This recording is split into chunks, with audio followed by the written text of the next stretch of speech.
El Nevado de Toluca alcanza altitudes entre los 3.000 y 4.680 metros sobre el nivel del mar y abarca una superficie de 53.590 hectáreas. Es decretado el 25 de enero de 1936 como Parque Nacional, durante la administración de Lázaro Cárdenas. Esta categoría prohíbe toda actividad productiva, extractiva o de explotación de su vegetación, suelos, agua, fauna y demás recursos. Representa una de las fuentes más importantes de servicios ambientales para Toluca, su zona metropolitana, parte del Valle de México y el norte de Guerrero, entre los que se destacan: 1. Mejora la calidad del aire y el agua. 2. Es un banco de biodiversidad. 3. Regula mecanismos de control biológico. 4. Es proveedor de biomasa y captador de carbono.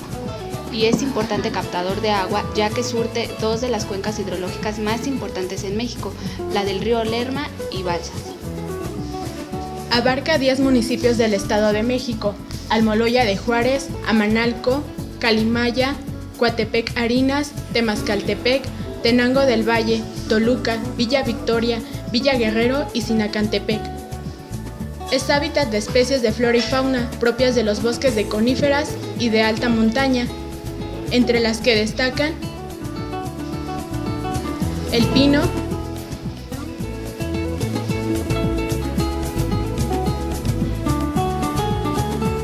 oyamel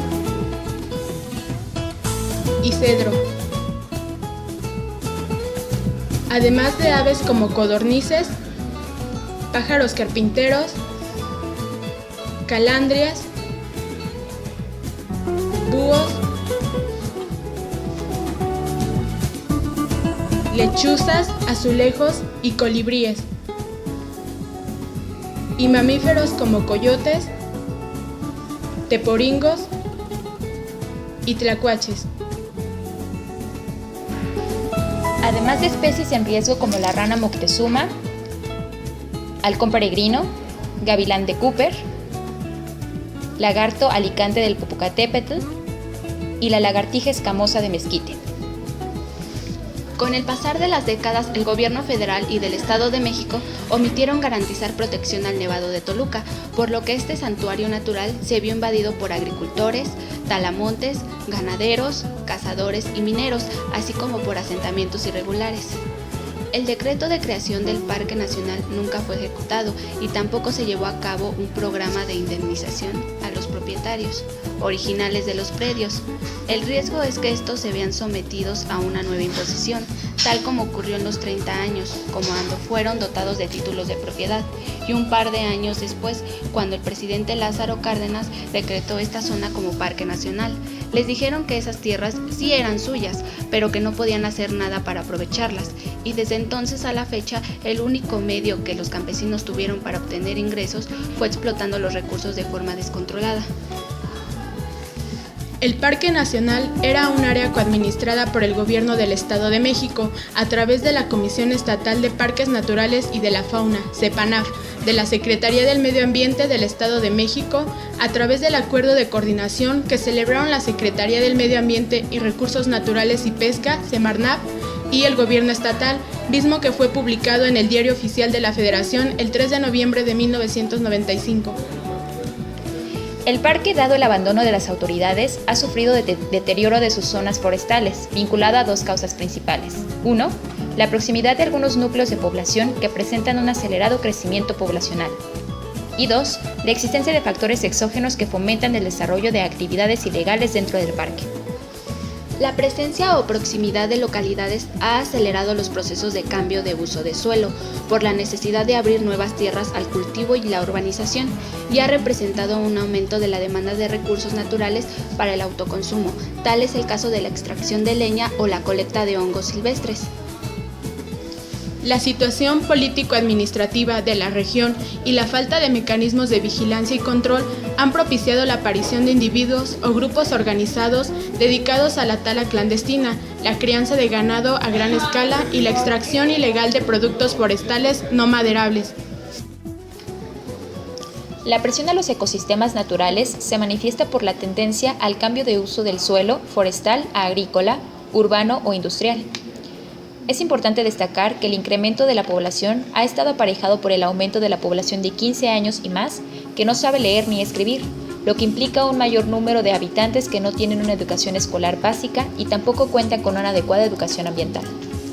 En general, las condiciones de vida de la población regional no son de pobreza extrema, pero existen localidades cuyos habitantes se encuentran en condiciones muy precarias y que encuentran en la sobreexplotación de los recursos naturales una alternativa para subsanar en parte sus carencias.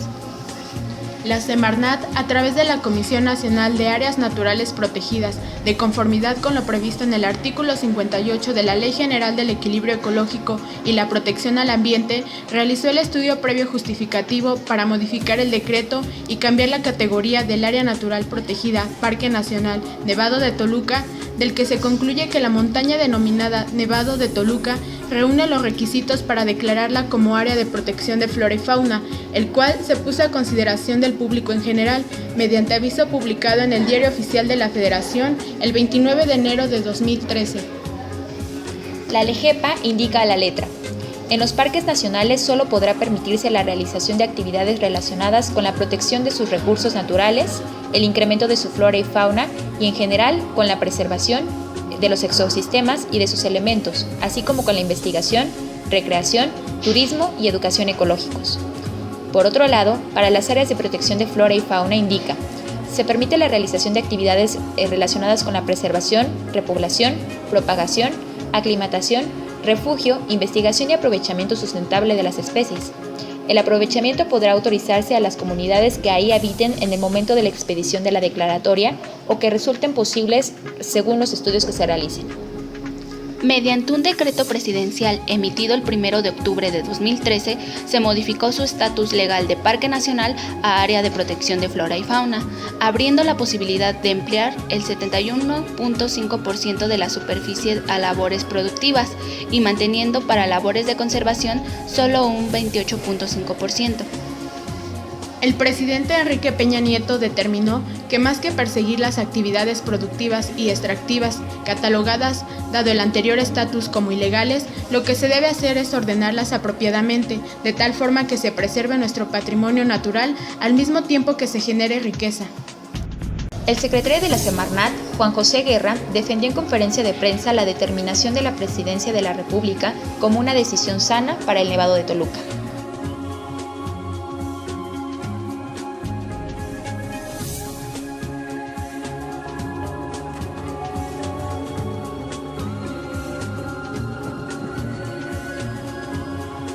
El decreto no se apareció, el decreto se fue trabajando, se fue armando con la participación de muchísimos, todos los expertos, conocedores.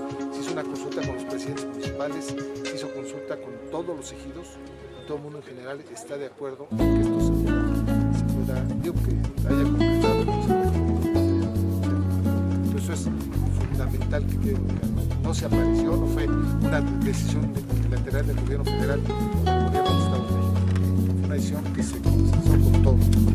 Las medidas específicas a través de las cuales el gobierno federal buscará equilibrar las necesidades de productividad con las necesidades de conservación ambiental aún no han sido establecidas y las autoridades cuentan con un año, a partir de la publicación del decreto el pasado 1 de octubre, para diseñar dichas estrategias, mismas que deberán integrar el Plan de Manejo del Área Natural Protegida Nevado de Toluca. El compromiso de las autoridades es que este plan de manejo debía trabajarse en el año 2014 y lo más importante que debía contemplar es el establecimiento de un sistema de gobernanza basado en la participación de las comunidades, de los ejidos, para que sean los habitantes del Nevado de Toluca los que decidan cuáles son las actividades que se tienen que emprender de una forma armónica con el entorno, señaló Eduardo Junior Arenas Hernández, de la organización civil Reforestemos México. En el estudio previo justificativo se identificaron potenciales núcleos turísticos o sitios para el turismo intensivo. Ante tales determinaciones, organizaciones de la sociedad civil abrieron el debate para mostrar su inconformidad ante una evidente conducta arbitraria de las autoridades estatales y federales. En un principio, el documento aún en fase de consulta pública estableció la superficie de 33.4% para la tala comercial sostenida. Adicional, autoriza la tala comercial en otro 21% de la superficie que comprende la subzona de preservación de ecosistemas conservados y la subzona de preservación y refugio de la mariposa monarca. La zona en la que se autorizaría la ganadería y la agricultura sería de un 20.7%. Los expertos señalaron que abrir prácticamente todo el Nevado de Toluca a manejo forestal comercial no mejoraría la condición de los bosques, ya que para que sea viable económicamente necesita tasas más altas de extracción de las que ocurren ya de forma ilegal. Asimismo, aunque un buen manejo forestal puede garantizar que se mantenga la masa de árboles, estos estarían sometidos a una selección humana que llevaría a la pérdida de riqueza genética, así como a la pérdida de otras especies no maderables y hábitats de muchos animales. Greenpeace llama a esta declaratoria un retroceso en la protección del ecosistema, bastión hidrológico del Valle de México, y lo catalogan como un cambio a favor del deterioro. El experto Eduardo Junior Arenas Hernández destacó que si el plan de manejo se elaboraba de forma unidireccional, sin tomar en cuenta las necesidades y formas organizativas de las comunidades que habitan el Nevado de Toluca, este intento por generar nuevas reglas para el aprovechamiento sustentable del área natural podría ser un gran fracaso. La ciudadana Luz Emilia Aguilar Sincer, miembro de la sociedad civil Grandes Bosques para Grandes Ciudades, interpuso un juicio de amparo contra el decreto presidencial en el año 2014. El 28 de octubre de 2015, la Suprema Corte de Justicia de la Nación atrajo el juicio de amparo para analizar si el decreto presidencial viola o restringe los derechos humanos y ambientales de la ciudadanía. Entre las alternativas propuestas por los expertos para sustituir la ganadería y agricultura fueron extender un pago por concepto de servicios ambientales en el recibo del agua, además de retribuir a los pobladores por trabajar y mantener las áreas forestales. El estudio justificativo, una vez contempladas las observaciones de los expertos, arrojó los siguientes porcentajes. El 18% de la superficie para actividades agrícolas y pecuarias, 44.2% para actividades turísticas de bajo impacto ambiental, 2.86% deportes de montaña, escalada en roca, caminata, campismo y buceo de altura, actividades de aprovechamiento que no modifiquen los ecosistemas, 0.56% actividades de recreación y esparcimiento, desarrollo de infraestructura turística, 1.3% regularizar asentamientos humanos, 27.51% para realizar programas de recuperación en terrenos severamente dañados por actividades ilegales tales como la tala, agricultura, minería y ganadería.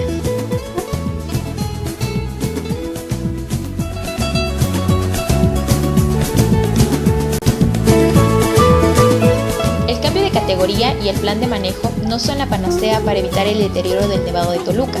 Son solo marcos de referencia legal que requieren ser implementados correctamente en el corto y el largo plazos. El problema necesita de una atención como la propuesta por el gobierno federal. Sin embargo, encontramos ciertas debilidades como 1. Existe contradicción de argumentos y cifras entre un nivel de gobierno y otro. 2. Existe una ola de cuestionamientos de legalidad y legitimidad que rodean la consulta pública presumiblemente ejecutada, lo cual obstruye la generación del consenso indispensable para sostener en el tiempo un programa administrativo tan robusto. En un país donde la política es forma y el fondo suele ser oscuro y esconder intereses personales, ¿cómo confiar en las instancias gubernamentales? Sin duda, esto se resuelve con la exigencia por parte de la ciudadanía, sociedad civil, de exigir transparencia y rendición de cuentas en el programa de manera transversal. Esto significa durante la etapa de formulación, implementación y evaluación. ¿Estamos ante una problemática mediatizada o ante un verdadero ejemplo de ciudadanización y coparticipación? Nosotros estamos optimistas y concluimos que es indudablemente una sana combinación de estos factores, que solo el futuro nos dirá qué tan bien planeado y posteriormente implementado resultó el programa.